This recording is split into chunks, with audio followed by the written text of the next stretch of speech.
Okay, next on the calendar is number 31, People v. Rashid Bilal. Counsel, would you like to reserve a rebuttal time? Good afternoon, Your Honors. May it please the Court, I would like 3 minutes for rebuttal, please. You have your 3 minutes. Rachel Goldberg on behalf of Appellant Rashid Bilal. Mr. Bilal's attorney failed to move for a MAP hearing in this gun possession case because he was ignorant about the rules governing suppression hearings. Everybody agrees that his attorney should have moved for suppression, that he would have gotten a suppression hearing if he had moved for one, and that suppression of the gun would have meant the end of the case. Under these circumstances, in order to show that Mr. Bilal was prejudiced under our state's ineffective assistance of counsel standard, Mr. Bilal needs to show that his underlying suppression claim was colorable. Is that the only thing that he has to show, that it's colorable as opposed to also close? I think under these circumstances, yes. The close standard in Claremont was in a case where there at least was a suppression hearing, where the focus of the proceeding was on the legality of the police conduct. Why should there be a different standard? Because here, in a trial in front of a jury, it was a guilt or innocence determination, and the last thing the defense attorney wanted to do was suss out how suspicious his client appeared. I mean, it was a completely different focus. At a suppression hearing, the focus is on the police and the defendant at the time of the police intervention. And in Claremont, at least, the facts came out, so a reviewing court could make a legal determination based on a proceeding where that was the focus. Where a reviewing court only has a trial, we don't know what would have happened. Counsel, are there instances where suppression most likely won't be won in any event, so counsel may not ask for a suppression hearing? And you're saying if counsel doesn't, even though there may be a colorable argument for suppression, that's ineffective assistance of counsel? Not at all. We always have the first hurdle of attorney's performance. And there may be, as you say, cases where the attorney chooses not to seek suppression for strategic reason. Here, we have an admission by the defense attorney. He said, I didn't know I could move for suppression. So I don't believe him. Now, if I don't believe him, what happens then? I mean, or do we just simply say every lawyer, if they're going to properly represent their client, should say, I didn't know what a 71030 notice was, or should make up some other thing saying, gee, if I'd only known that, then my client might have gotten off. Therefore, even though he's been convicted, you've got to let him out. I think there are controls on this kind of gamesmanship. I mean, I think in those circumstances, to presume that a defense attorney would lie, I mean, in order to say, like, I'm going to risk going to trial, and if I lose, then I get a relief. No, I'm not saying that. I'm saying you do. You go to trial, and you get beat. And then you say, well, gee, my client told me that he had a twin brother in Ohio, and I didn't believe him, and now it turns out that, if I brought in the twin brother, he would have been acquitted. So, I'm entitled to a new trial. I'm ineffective. So I think, in this case, he would have gotten a suppression hearing. I think, and you don't just get one for the asking. The attorney admitted that he was lying. I mean, it's not just. I mean, wouldn't if he brought the motion, wouldn't the people respond to the motion? And maybe based upon the response of the people, the suppression motion would have been denied?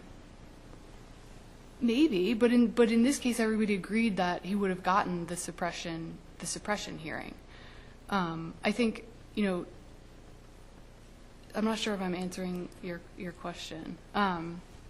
So, I think there are controls, and I think there's a reason that this court hasn't seen this before, is because attorneys don't usually do this. I mean, most attorneys will file for a suppression hearing. So, counsel, the remedy here, if we find this, would be to send it back for a suppression hearing?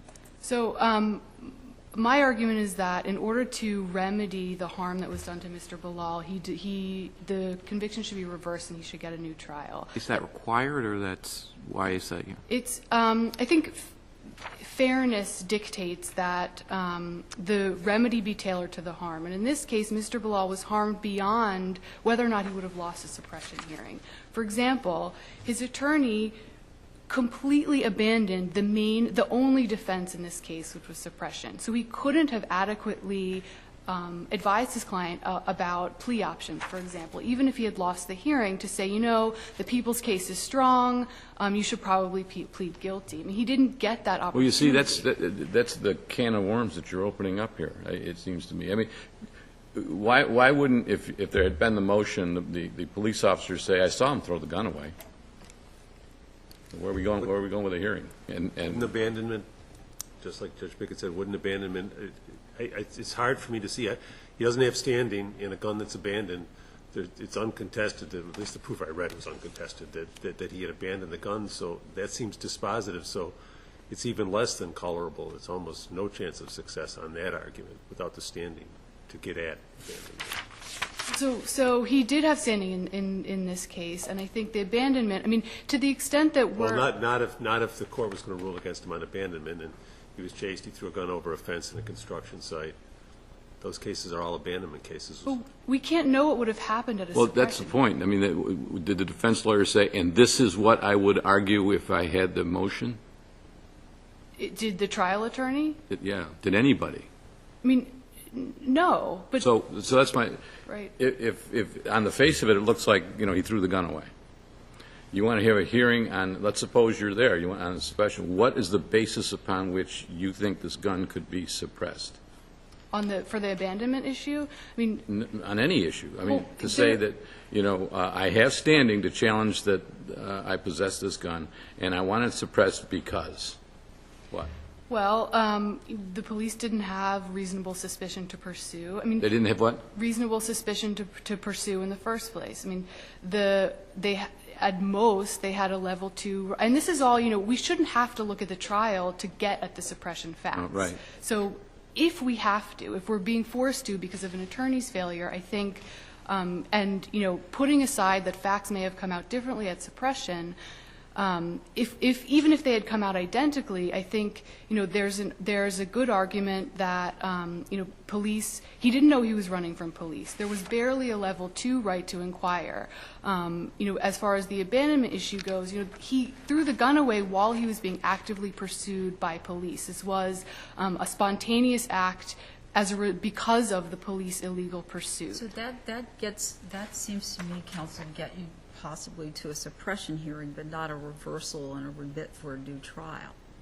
So for the reversal, I think if we look at the context as a whole, I mean, he was denied a fundamental structural part of the trial where, you know, he was denied an attorney who could have adequately advised him of whether or not to plead guilty before a suppression hearing, after a suppression hearing, you know, and regardless of how the suppression hearing came out, that opportunity was lost. Counsel, Yes. if this court, excuse me, finds that the 440 court's finding that the seizure was lawful, is your client entitled to a suppression hearing? I don't believe so. I think, I'm sorry, if the seizure was lawful? Mm-hmm. So, no, actually, because I think the question is, did he have a colorable argument, not whether or not it was lawful. I mean, I don't think the court can make a determination on the merits because it would be based on a proceeding where that wasn't the focus. I mean, this court has to kind of look at the facts in a vacuum. And so, you know, it's unfair to find the merits of the argument against Mr. Bilal when it was his attorney's fault for not having a proceeding. Missing the fault. If he's saying, you know, they didn't have a right to pursue me, fine. But is he going to say I had the gun and they didn't have a right to pursue me, and that's and I admit I threw it away, but you know, all of this has to fall. He doesn't, I mean, in order to get the hearing, he doesn't have to admit that he possessed it. You can rely on the people's proof. And He can what? He could rely on the people's proof to get the standing for the hearing in the first place. And you know, the people have an obligation to show that the police action was lawful. And we don't know, I mean, you know, Mr. Bilal could testify, his friend could testify, other officers could testify at a suppression hearing, and so lots of different facts may have come out. Does that sound speculative to you? I mean, Of course it's speculative, and that's the problem. I mean, that's why, Mr. Bilal, we should have the proceeding to actually litigate the issue where that's the focus. this happened in 2008. He gets convicted in 2010, and here we are in 2016 talking about whether or not we can go back and try a case that happened in 2008, because he may or may not have abandoned the weapon, and he may or may not have been legally pursued, and because somebody made it, I mean, if I'm a lawyer and I think, this is going to be a waste of time, and, he's going to get on the stand, or they're going to get on the stand, and it's going to get worse for my client, I'm not doing it. Those are all logical explanations. Well, I mean, I think, we brought the 440, way earlier, so, and, but also, I think this is about a defendant's fundamental right to counsel, and so, yes, time has passed, but he still needs to get relief because he was denied an effective attorney who knew the most basic law about suppression. You're trying to put him back to the place he would have been if this lawyer had indeed not been effective in the representation? Yes, exactly. And the only way to do that is to reverse for suppression. How about having a hearing on 440? That's an option. I don't think it's the full remedy that Mr. Bilal deserves, but, I think that's within the court's, I mean, you could do that. It's one of, yeah, and then all of this could be fleshed out by a trier of fact. That's right, yes. But I think, I think given that Mr. Bilal really lost an opportunity for plea negotiations to get a sense of what he should have done, and an attorney who could have actually advised him on what to do, who knew the law, I don't think that would be enough. So I will. Thank you, counsel. Respondent?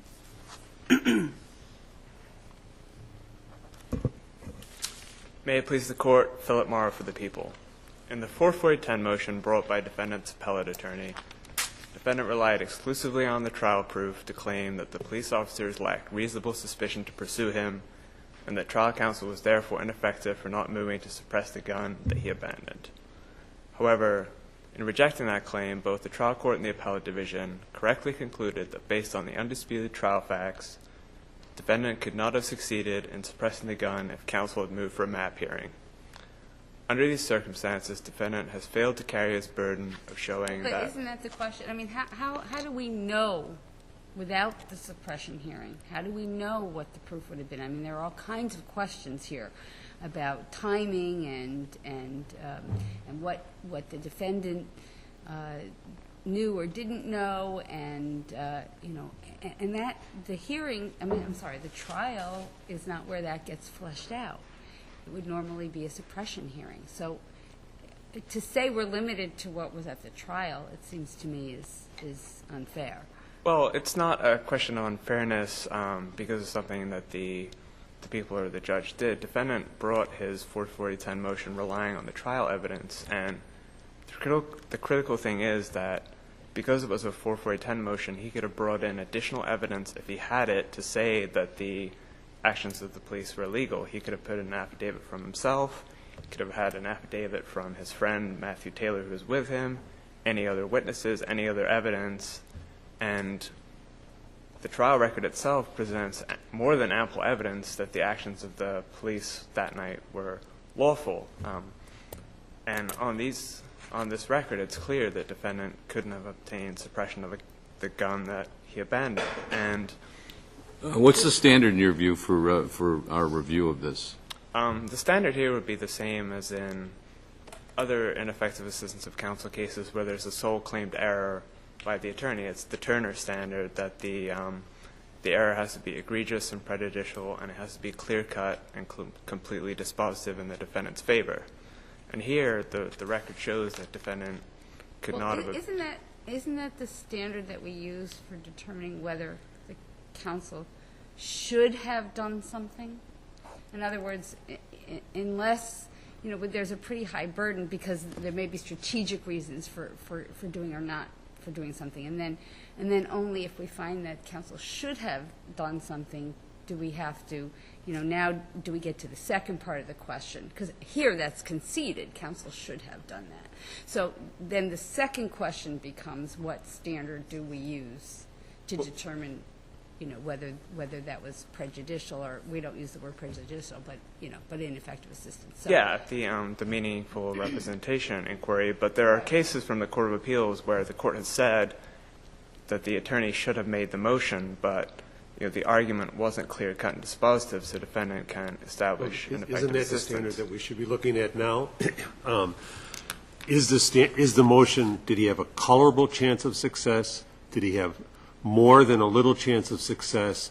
Did he have a reasonable probability of success? And what's the other one? There were four in my mind. I couldn't remember four. Was the one in Claremont. Close.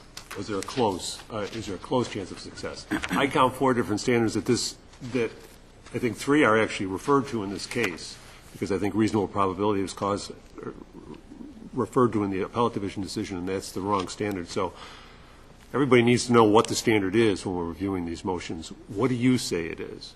What do they have I'd to say show? that it's the Turner standard, and here, the colorable claim standard goes more to the first part about the deficient performance, because when the court mentioned colorable in Garcia and Rivera, it's that defendants couldn't prevail on their claims because they didn't demonstrate an absence of strategic reasons for the inactions of the attorney. And so defendant has to demonstrate more than just he had a colorable claim. And in Claremont, that's perhaps more. Inarticulately, I'm trying to get to the point is, how much of a long shot does the motion have to be? If the counsel is required to make every motion that isn't frivolous, then we've really lowered the bar for checking it for ineffective assistance of counsel. But does he have to show a chance of succeeding or a fair chance of succeeding? And where does this fall on that continuum? Well, this is towards the other end of the continuum, where there was little or no chance of this motion. And is that, you say that because of the abandonment argument? Well, because of the abandonment argument, because of the the police having level 2 right to inquire, and then defendant's immediate flight, and the appellate division described this issue as not closed. The trial judge said that there's. Well, is there any evidence in the record as to, how much time elapsed and whether he purposely crossed the street, and I mean, there are a whole lot of factors involved in determining the abandonment issue that I don't see any evidence about. Does that get back to your argument that he should have brought that up in his 440?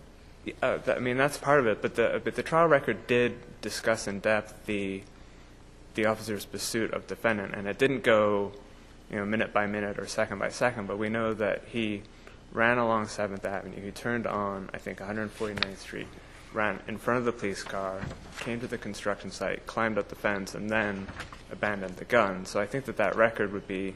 You're saying under DeBoer the argument's completely foreclosed? There's just no opportunity at all, no basis by which to challenge? There's a basis to challenge, but. And isn't that the point? That his lawyer not realizing that and failing to file a motion to suppress, the defendant is, from your perspective, foreclosed from trying to present that to a court? No, defendant's not foreclosed. He brought this up in a 44010 motion in which he could have made arguments to challenge the. But at the suppression hearing, whose burden was it going to be?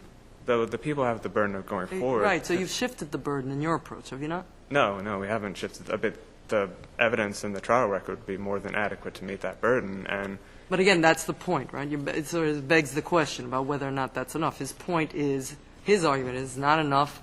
My attorney should have filed this motion and then put the people to the test at the suppression hearing.